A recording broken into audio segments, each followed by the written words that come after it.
It's time. It's time for farmers of the world to unite. Unite together, stand strong, and start to challenge our governments on these ludicrous policies to try and end our way of life. Our way of life is to feed people. Feed people with food, healthy food, animals, livestock, chickens, cows, sheep, goats, camels, wherever you are in the world. Stand up and be counted.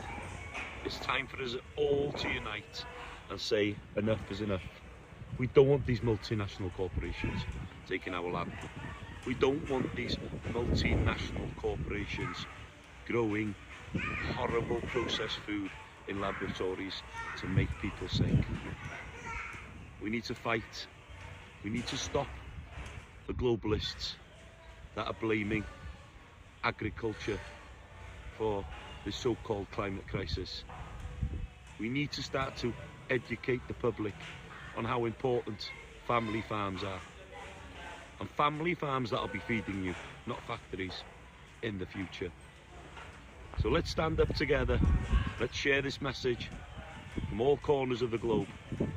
Make sure there's a future for our children and the next generation producing food from the land. Thank you for listening. Farmers are furious after Asda, Lidl and Aldi have dropped their prices of vegetables to just 8p. Supermarkets are selling festive vegetables at a huge discount to try and entice shoppers to come into their stores, but the tactic has sparked criticism online amongst farmers. Farmers have hit out at supermarkets online, suggesting that it devalues the work of them bringing crops to the table. Jack Ward, the chief executive of the British Growers Association, said that it devalues the work and it gives a false impression of what's really involved when it comes to producing food. Supermarkets are making a huge loss on these vegetables and it doesn't go onto the farmer. However, farmers are worried that supermarkets are going to try and buy vegetables at a discounted rate next year to try and recoup the costs. The marketing tactics behind these supermarkets is actually quite interesting because they're using these vegetables at a discounted rate to try and entice shoppers to come into their stores with the hopes of them buying additional items on top so they can then make a profit. So people, let me know your thoughts in the comments. Have you been to any of these supermarkets and bought vegetables at a discounted rate? What do you think about it? What's your opinion on the farmers not being happy with the situation? Let me know what you think. Happy Sunday, everybody. I hope you had a good day. I hope you had a great weekend. I actually went outside, had to go over to my daughter's house to do something, and came home and said, well, that's enough. I'm not going back out there again till it cools down. Really looking forward to some fall weather. This heat, I don't like this heat. Been a lot of storms. Nebraska's been getting hit a lot too. I love a good storm. So I'm kind of pissed off that this was the year for Nebraska to get those storms when I'm not there. But you know, that's life.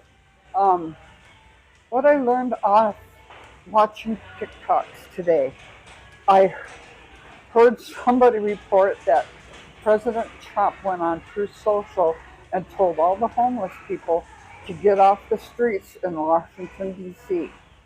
And I'm sure all those homeless people that were sitting around on the park bench by a tree, anywhere, scrolling on their phone, looking at Truth Social, go, oh, goodness, the president has warned me, I must move. Yeah, like, really? Do you really think that's a place to advertise that? And my question is, why? Why should they? Why are you treating homeless people like criminals? This I don't understand. You put a lot of people, you, the President of the United States, put a lot of those people on the streets with all the crap that you're pulling. So if you don't like to look at them, too damn bad. Then I've been seeing a lot more ranchers and farmers coming on just whining and complaining because they're going to lose their farms because, you know, they voted for Trump and look, and now those people won't come work for us. Well, what did you think was going to happen when you ship away all the immigrants? Or you believed him when he said it was just going to be the criminals. You know, every day when you do this, when you come on here and you say, but I voted for him. I really thought he was going to make America great. Yeah, show us your faces so we know the stupid people to stay away from. I'm sorry, but I lived in Nebraska. I listened to these freaking ranchers talking about how it was going to be so great to get rid of all these immigrants. One of the ranchers that was like that had a produce farm where on his farmland he had trailers for the immigrants to come stay while they worked on his farm. You know, but of course that's the same man that had to pay a fine because they discovered that he wasn't paying the workers the Social Security money and all that stuff because, you know, they won't report it, so why should I pay it? You know, that kind of thing. So, anyway, every day I wake up and I say to myself, we're going to hear some good news today. The best news we could hear, I don't know. But if every day we chip away a little bit more at this regime's control, is the best thing we can see. I am finally happy to see the Democrats actually stepping forward. Instead of talking, they're actually doing stuff. We've got a long ways to go, but I appreciate now what they're trying to do. Let's hope they keep the momentum. Just my opinion. Anyway, let's have a good night and pray for some really good news tomorrow morning. Every morning, we got to pray for some good news. That's all we can do. Have a good night, and we'll talk again later. In the 2016, 2020, and 2024 elections, farmers across the United States overwhelmingly voted for Donald Trump. Now, in 2016, that was not a good decision. In 2020, that was kind of dumb. In 2024, that was very stupid. Because at least in 2016, right, like, we didn't know what was going to happen, but we did know that he promised mass deportations and to build a wall, which of course would directly hurt farmers. In 2020, Trump had already had a trade war going for 2 years that cost farmers so much that it sent a record number of farmers into bankruptcy and caused the administration to have to send out billions of dollars in personal checks just to keep farms afloat. So in 2024, when Donald Trump was promising both mass deportations and more tariffs, you would think that farmers would have caught on by now, right? Like, hey, we got screwed the first time, we got screwed with the tariffs, we got screwed with the immigration thing. Maybe let's not vote for the guy who's promising to do all of that on steroids. But they did. And all of us across the country, of course, are paying the price for that. And these farmers are pissed off. Rightfully so. Like, you have every right to be pissed off if you didn't vote for Trump. But these farmers that recently spoke to the media did, in fact, vote for Donald Trump. And now they're trying to say that we didn't know this was going to happen. Let me read you a couple of these quotes. We're just in such a state of shock. We just don't really even know how to respond to all this, talking about the on-again, off-again trade war. We thought this was sacred and really untouchable, also referring to, by the way, cuts to the U.S. Department of Agriculture that stopped payments to farmers under a program that was started under Biden. So it's just quite a shock and very devastating. Everyone thinks all farmers voted for this, but we did not vote for this. Happy Wednesday morning, everybody. A little cloudy. A little cool. I read a thing yesterday. There was an op-ed. I can't remember where it was. It was written by a soybean farmer. It was a soybean farmer who voted for Donald Trump, I think for the third time in 2024. And he wrote an op-ed begging Donald Trump to stop his trade war with China.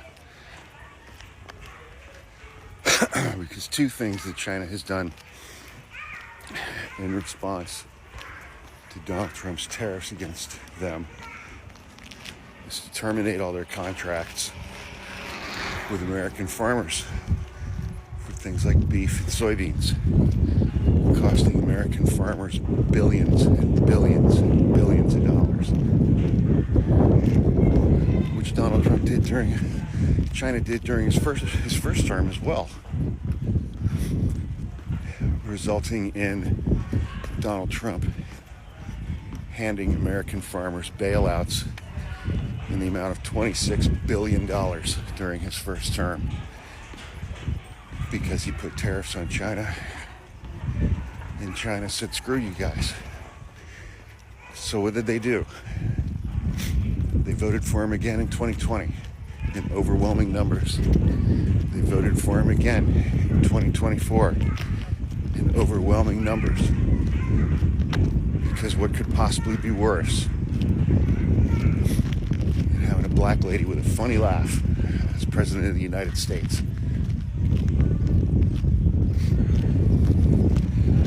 So they kept voting for him, and he screwed them again. China has terminated soybean contracts and beef contracts. They've replaced those supplies with beef from Australia and soybeans from Brazil. That's going to devastate states like Nebraska, Indiana. Donald Trump's going to have to bail them out again. So while they're talking about Kamala Harris and Joe Biden and socialism, during Donald Trump's first term, American farmers were the recipients of socialism. Donald Trump destroyed their businesses and bailed them out with $26 billion of taxpayer handouts, which he's going to have to do again during his second term. And now they're writing op-eds begging him to stop his trade war with China.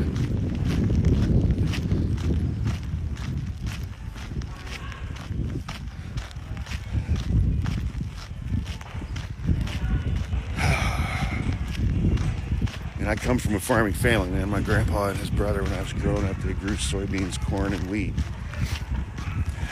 north of Mansfield, Ohio.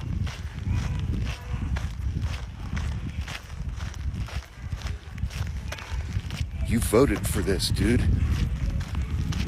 You voted for this. Even if he said his second term was going to be just like his first term. His first term, he did this and cost American taxpayers $26 billion in handouts to you guys. You guys who hate socialism.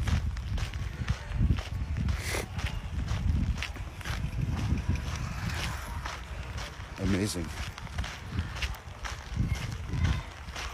I hope every single Trump voter gets every single thing they voted for.